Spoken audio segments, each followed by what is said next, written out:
You're not the Prime Minister of Singapore. If you don't check your emails, the world is not going to collapse. The economy of Singapore is not going to, it's not going to affect the stock market at all. And even if your life, it's not going to affect your life. So don't be a prisoner of these things. If it doesn't work, great. I can have some peace and quiet for a few minutes. So whatever happens in life, please remember, good, bad, who knows? I was in Bhutan, just coming back from Bhutan, and it was wonderful there because the internet access was so terrible that people, email us there, you couldn't get your thing to connect. Peace at last. So I don't worry about my monastery back in Australia. If it all burns down in bushfires, wonderful!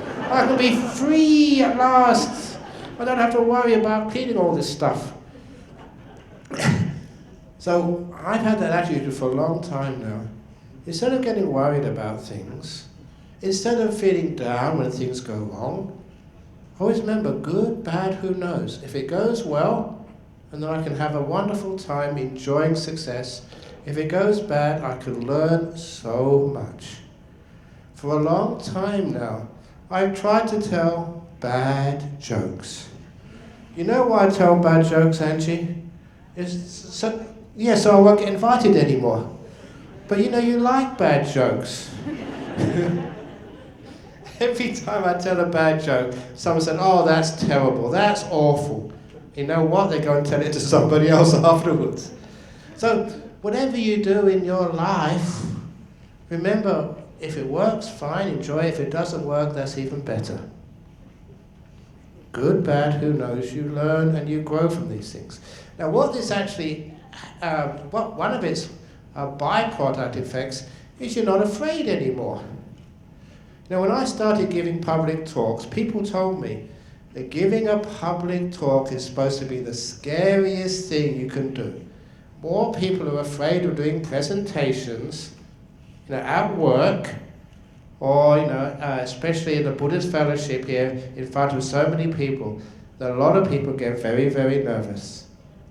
If you want to know the trick to give presentations, remember, if it works and everyone enjoys your presentation, that's wonderful. If it doesn't work, that's even better, because you never have to do one ever again.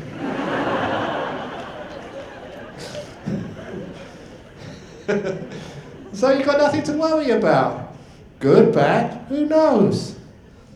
And that's also the case. There's lots of young people here, lots of young girls always looking for boyfriends. And sometimes they're afraid. They're afraid of going to talk to a person. And that causes so much loneliness in our world. Remember, just if you see someone you like, but not a mug, please. If you see someone you like, just go up to them and start talking to them. The worst that can happen is they slap your face. But the best which can happen is, you may find a partner in life. So remember, good, bad, who knows, means you take away all your fear. Because when we always think it has to be good and we can't take anything bad, then we become afraid of failure. But have a look at it. When you think good, bad, who knows, you don't know what might happen.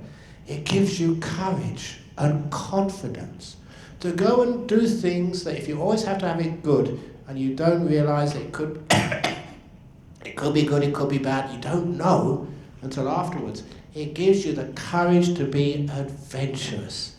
Even in business, in the economy. Sometimes you try a new product, you try a new line of sales or whatever. You don't know whether it's going to be good or bad. It's who knows, let's give it a chance. Now that's one thing which I always remember was a strong ethos of Cambridge University, where I studied. It was very adventurous university. When any student or graduate student had an idea, they were never ever told, oh, it won't work, no way it will work. they were always said, give it a try. Who knows? It hasn't worked before, but who knows? Good, bad, give it a try. And that made a university like Cambridge world famous. The last time I heard, it was number 2 next to Harvard. But that doesn't really matter, because Harvard University was started by John Harvard, who was an alumni of Emmanuel College, where I went to. So Harvard is really part of Cambridge anyway. But not Oxford, that's down the table somewhere. Actually, an interesting aside, do you know where Harvard University came from? I was reading one of the college magazines, and there was one ex-member of Cambridge, of Emmanuel College in Cambridge, where I went to, became the Bishop of Southwark, an Anglican bishop. And he did some research into the life of John Harvard, who started Harvard University, and where he got the money from.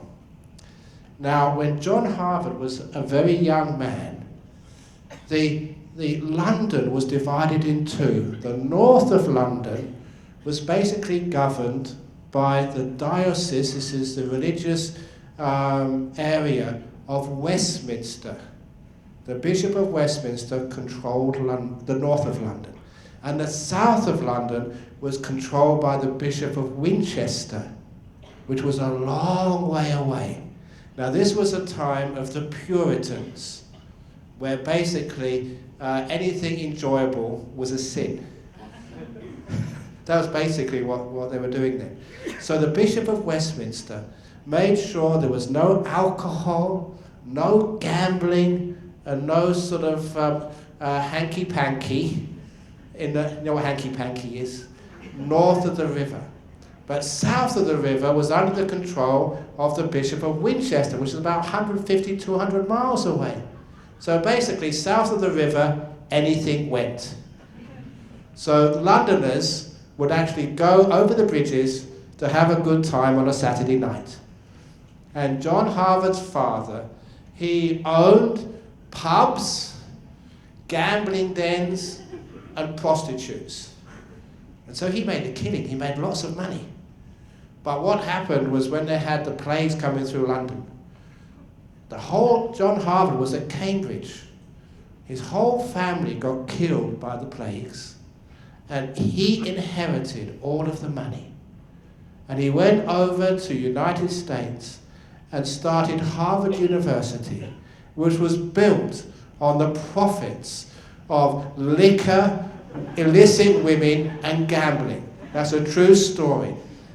So that's where Harvard, anyone from Harvard here? That's where they came from. It's a great story.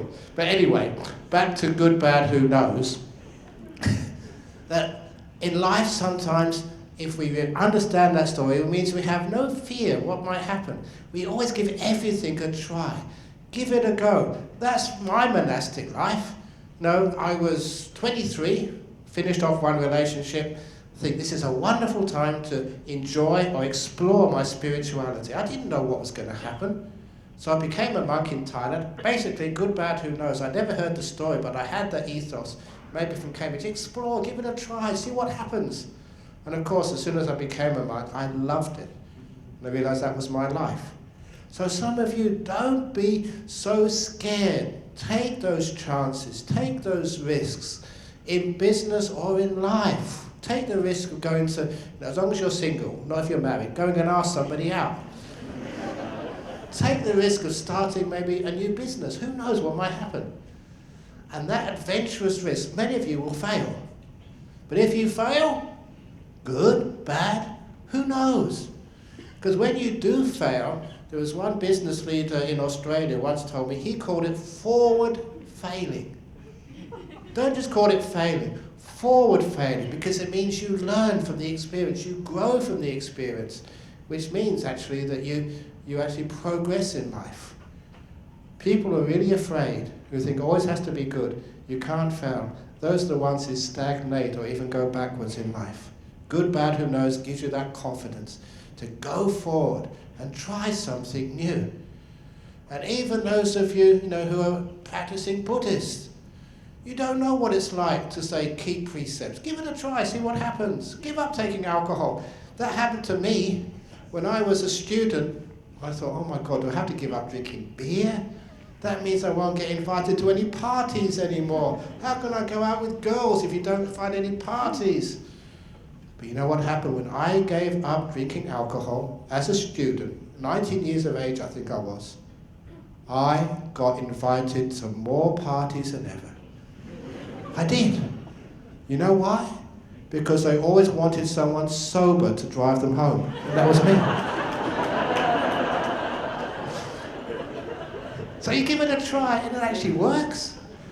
So you do these things, good, bad, who knows, and see what happens. And even building monasteries. You know, when we first started Bodhinyana Monastery in Perth, we had no money. You know the story of the 2 bad bricks? I had to learn how to be a bricklayer. It was an impossible task. But you had this amazing courage. Good, bad, who knows? See what happens. Give it a try. If you fail, fine. If it succeeds, fine. This is a wonderful good, bad, who knows things. And this is incredibly powerful, not just for your success in the economy in Singapore. Sometimes there's people that are just too scared to take those risks. Yeah, you may fail sometimes, but good. Bad, who knows? You fail. Sometimes you learn so much. If you don't try, where is there any progress? Just in being a Buddhist or being a monk or being a nun or just going out with somebody, whatever is in life, give it a try. Be courageous.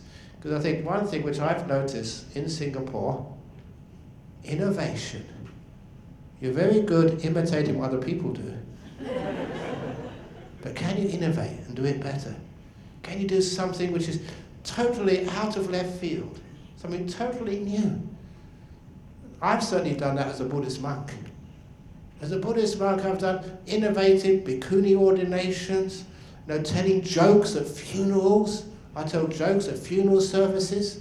The first time I did that, I remember the funeral directors looking at me. They were standing at the back, and when they realised I was telling the joke, no.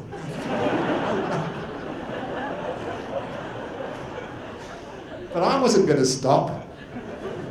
And that's why even Angie tries to stop me sometimes. I'm very stubborn. No. If I'm going to use a shit word, I'm going to use a shit word. If I'm going to tell a bad joke, I'm going to tell a bad joke. You give it a try, see what happens. And if she gets so upset at me, she never invites me back again. Great, good, I can relax. I'm over 62 now. Recently, again, I'm saying this because a lot of you are concerned sometimes about my health. You say, Ajahn Brahm, we want you to live a long life, so please look after yourself. Please exercise, please eat good food, not so many fish and chips. But recently, at one of the tour parties here, I just came back from Bhutan, and there's one place in Bhutan many people don't ever get to, that's a tiger's nest. This is really high up in the mountains. And already you're about 3,000 meters above sea level, so the air is very thin. And you have to climb and climb and climb up to Tiger's Nest Monastery. This is supposed to be a monastery of the Vajrayana monks. They're supposed to be compassionate. They're not. They build their monasteries so high, they torture people who won't need to get there. If you're compassionate, please get a road going up, or at least build it down the bottom somewhere where you can get there easily. But nevertheless, we got up there. And I just come back from there. See how fit and healthy I am? And one of them, this is one of the members from Indonesia, they told me afterwards, they were talking to themselves, because I was way ahead of them. They said, Ajahn Brahm, he must be Kung Fu monk. Because I was the oldest and the fattest, and I got there, not the first, but maybe third or fourth to the top. So, you see, don't worry about my health. You try and get to Tiger's Nest Monastery, and if you get there before I do, then okay. So don't worry. But anyway, if I do die, isn't that wonderful? Then I can relax in my box. But anyway, So sometimes I tell even funny stories at funerals. I know when I innovated that way, so many people were happy. They said, at last, we can really celebrate a life. So many people say funeral services should be celebrating lives, not mourning deaths. Yeah, they say that, but they go to the funerals and they cry. They cry at funerals, at the funerals I do as well. They just cry because it's a bad joke they've heard too many times before. But no, the innovation, and people were telling me afterwards, even I got one of my best compliments from the funeral director. After hearing one of my jokes at the funeral, he said, Ajahn Brahm, he said, no, I'm only about 50, but when I die, can you please do my funeral service for me? That was from the funeral company head. I thought, what a great compliment. That was from the expert who wanted me to do their funeral, because they wanted it to be happy, to enjoy a person's life with a smile, with laughter, rather with tears. How many of you, when you die, want to have people crying? How many of you want to have people smiling and happy when you die? These are your loved ones and friends. I don't want my loved ones and friends to be upset and unhappy. I want them to be smiling and remembering me with a smile, with joy, being so happy to have known me. Now that's innovation. So I had the guts, the nerve to tell a joke for the first time at a funeral service. And I have the joke, have the guts to actually to be a little bit unconventional. Weddings also. Have you seen the blessings with holy water which monks give? You know, they have the water and they sprinkle people with holy water. I love doing that at wedding ceremonies. And at the wedding ceremony, the bride usually gets most of the holy water until she's totally soaked, until all the makeup is dripping from her face. So at last, the husband can see who he's really marrying.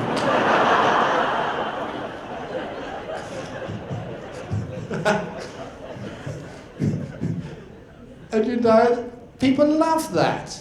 The husband loves it, the wife loves it, everybody loves it because it makes a marriage fun. Why are marriages in Singapore more like funerals? It's so serious. Maybe there's something to that, I don't know. Maybe. But make it fun, innovate, take risks. If it doesn't work, good, bad, who knows? See what happens. So I'm an innovator, and you can only do that when you have no fear. You can only have no fear when it's good, bad, who knows? Even actually going up to Tiger's Nest, there was quite a few people who thought, no, we can't do that. They were old, they had bad knees. But all of the group which I took up there, they all got to the top. You know why? Because the night before, I told them about fear. Don't have fear, just see what happens. You know, it's fear which stops a person succeeding. It's fear which stops a person innovating. It's fear of failure which stops a person reaching their potential and even exceeding their potential in life. And where does that fear come from? The fear of bad. You know, in life, good, bad, who knows? How can you say it's good? How can you say it's bad? Until it all works out and you see the eventual consequences. Sometimes you don't see those consequences until years after what you do. It takes a long time for a tree to grow. So that's why you can't judge things. One of the problems with people these days is they judge far too quickly. That's wrong, that's bad. I'm wrong, I'm bad. You just can't say that. Which is one of the reasons why in Buddhism we try not to judge at all. Prisoner, are they good or bad? I know some wonderful prisoners, such kind and generous people. I know some people out there in the world who are far worse than the people in jail. So good, bad, I don't know. I try not to judge. Have you ever been judged? You're good, you're bad, you're a failure, you're a success. That's disgusting. I'm even saying this right now because when I was over in Bhutan, it's Vajrayana. It's very good there. I've got the background noise. They must be celebrating my jokes. Yeah! But you know, there are some parts of Buddhism which say, oh, we only teach the most intelligent people. And my type of Buddhism, Theravada, is for the dummies. So the Buddha taught 3 types of religion. One for the people of low intelligence, for medium intelligence, and for higher intelligence. And actually some people say that. And they say that Theravada, this is the low intelligence, Mahayana is the medium intelligence, and Vajrayana is for the most intelligent. Now there's something very wrong with that. First of all, you know, I went to Cambridge, for goodness sake. That's supposed to be intelligent. Number 2, even worse than that, it's judging. And it's called what we call the conceits. The Buddha said there are 3 conceits. These are all the mistakes of perception. It's, I am the same as everybody else, I'm better than everybody else, I'm worse than anybody else. Because that all comes from judging. And the Buddha said that is wrong, that is delusion, that is not fair.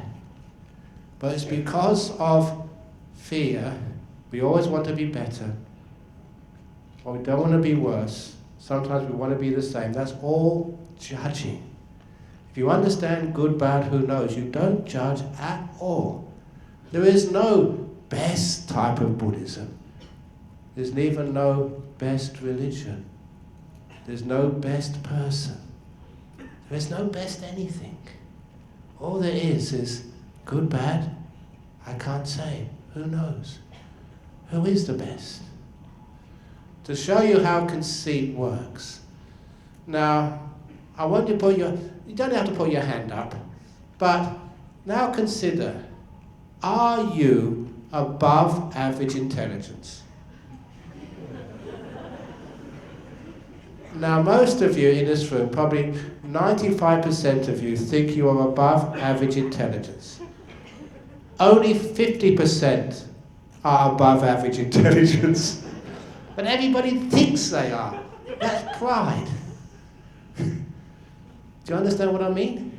You all think you're above average intelligence, but half of you have to be below average. You have to be. And there's nothing wrong with that. But because of pride, because of conceit, we always want to be above. Singapore, is that the best country in the world?